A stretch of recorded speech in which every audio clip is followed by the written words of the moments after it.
bonsoir Rudy. Bonsoir, on démarre avec l'Olympique de Marseille. Alors, Marcelo Bielsa, est-il arrivé ou pas? Il paraît en tout cas, nous, on a envoyé un journaliste devant le centre Robert Louis Dreyfus et on mis une voiture aux vitres ultra teintées avec Vincent Labrune dedans et peut-être Bielsa derrière, on n'en sait rien. Eh bien rien de rien, le club nous a assuré qu'il n'était pas là et des minots du centre de formation nous ont eux assuré l'inverse, ils lui auraient serré la main dans l'après-midi, il l'aurait vu, il l'aurait croisé. Bref, selon ce qu'il se dit, Loco Bielsa a tout de même signé son contrat et cela devrait très vite être officialisé, mais pour le moment, eh bien, on n'en sait pas plus. Puisqu'il doit maintenant choisir la date de sa future conférence de presse et... Oui. Alors attendez, hein, là c'est feu de l'amour là, hein, pendant 3 semaines. Vous allez voir, hein, tous les jours on va en attendre des verts, des pas mûrs, les joueurs qui vont venir, qui vont pas venir. Bielsa il est là, il est là-bas, voilà. Bon, on en reparlera donc. On passe à Montpellier avec un entretien exclusif de Roland Courbis. Oui, c'est notre Jean Brun national qui est parti à la rencontre du coach montpelliérain pour dresser le bilan de la saison. Jusqu'à la fin de la semaine, nous vous passerons les meilleurs moments de cette interview. Ce soir, le coach nous parle du départ probable de 2 de ses meilleurs joueurs de cette saison, mais le mieux c'est de l'écouter. Rémi Cabella, Benjamin Stambouli vont quitter le club. Ça veut dire que pour vous, il y a quand même un gros recrutement à faire. Sans trahir de secret, qu'est-ce que vous espérez pour l'an prochain? Déjà, normalement, je dis bien normalement, Stambouli et Cabella doivent nous quitter. Mais c'est normalement. Après, on a déjà vu des revirements de situation. Cabella, 2 ans de contrat, Stambouli 1 an. Donc c'est quand même pas sûr à 100% leur départ ou sûr à 100% le départ des deux. Maintenant, quand il y a un départ important dans un club, c'est sûr que sur le moment, on regarde uniquement le départ. Mais il faut regarder aussi par qui sera remplacé ce joueur. Justement. Et par qui seront remplacés ces joueurs. Et là, si par exemple Stambouli, Cabella partent et qu'il arrive 5 à 6 bons joueurs Montpellier, ben on verra après ce que ça peut donner sur le terrain et on verra après si malgré le départ de ces 2 joueurs très importants, Montpellier a baissé de niveau. Eh bien, on verra bien le recrutement dans ce mercato, s'il est à la hauteur en tout cas de ceux qui s'en vont. On parle des internationaux avec de grosses révélations aujourd'hui. La première concerne Franck Ribéry. Le Kaiser a affirmé qu'il disputerait sa dernière Coupe du Monde au Brésil à 31 ans. L'ancien Marseillais ne met tout de même pas fin à sa carrière internationale. Il disputera l'Euro en France en 2016 si tout va bien.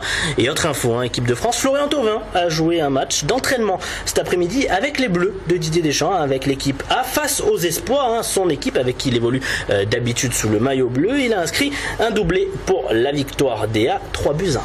Félicitations à Florian Thauvin. On connaît le futur entraîneur de Bordeaux. Et ce ne sera pas Zinedine Zidane. Quelle surprise! Jean-Louis Trio l'a affirmé aujourd'hui. Oui, il y a eu des négociations, mais les 2 parties ne sont pas tombées d'accord. Du coup, c'est quand même un ancien bleu qui coachera le club l'an prochain, puisque c'est Willy Sagnol, actuel sélectionneur des Bleuets, qui succédera à Francis Gillot. À noter aussi un autre info dans cette valse des entraîneurs, ce sera Hubert Fournier qui sera le coach de Lyon la saison prochaine. La valse des entraîneurs, donc pour l'instant. En attendant la valse des joueurs, on passe au handball et la saison n'est pas encore terminée pour le MAHB. Ouais, c'est un des rares sports pour lequel la saison n'est pas encore terminée. Il reste un match demain face à Chambéry. En cas de victoire, Montpellier est assuré de conserver la 2e place qualificative pour la Champions League. Dans le cas contraire, les hommes de Patrice Canaillé seront dépendants du score de Paris qui reçoit Cesson-Nîmes. Et l'entraîneur sait que face à Chambéry, ce sera très très compliqué. Match, ils viennent d'aller battre Dunkerque à Dunkerque, ils ont accroché 2 fois Paris. C'est difficile de savoir à quoi s'attendre avec eux. Donc comme c'est difficile, je préfère pas m'en occuper. Quoi qu'il se passe, la saison aura été une très bonne saison. Quoi qu'il se passe là.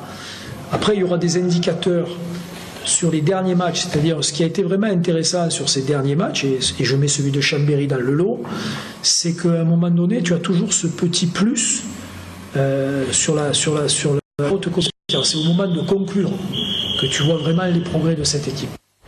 Voilà donc pour Montpellier qui se déplace à Chambéry et Paris c'est son Nîmes. C'est son Nîmes, c'est une nouvelle équipe en fait. C'est une nouvelle équipe, c'est deux fusions. Ouais, non, bon, j'ai un petit peu ripé, vous l'aurez compris, c'est son Rennes. Voilà, donc les Bretons et non pas les Gardois.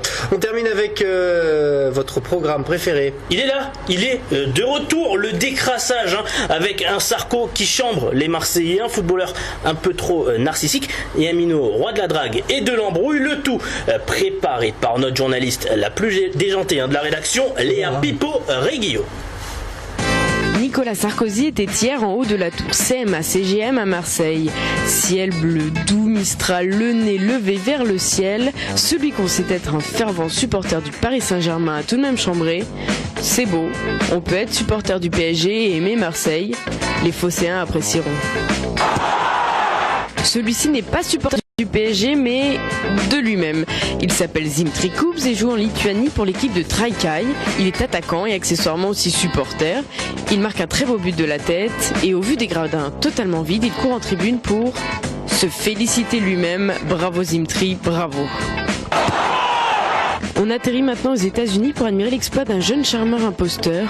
Championnat de la Ligue nationale de baseball, les Blue Jays de Toronto affrontent les Rangers du Texas. Au premier rang, un jeune garçon fan de baseball, mais aussi de la jolie blonde derrière. Chance de sa vie, un des joueurs lui offre la balle de match. On la voit la récupérer de la main gauche et va-t-il faire le gentleman ? Eh bien non, il offre sa propre balle à la jeune femme qui, pour sa part, ne s'est absolument pas rendu compte du tour de passe-passe. Il ira loin le petit. Ah oui, c'est bien joué ça. Ils sont bons aux États-Unis, les enfants quand ils veulent draguer, ils font les choses bien. Ouais, en tout cas, il a gardé la balle du match. Félicitations à lui et merci à vous Rudy. Je vous en prie Julien.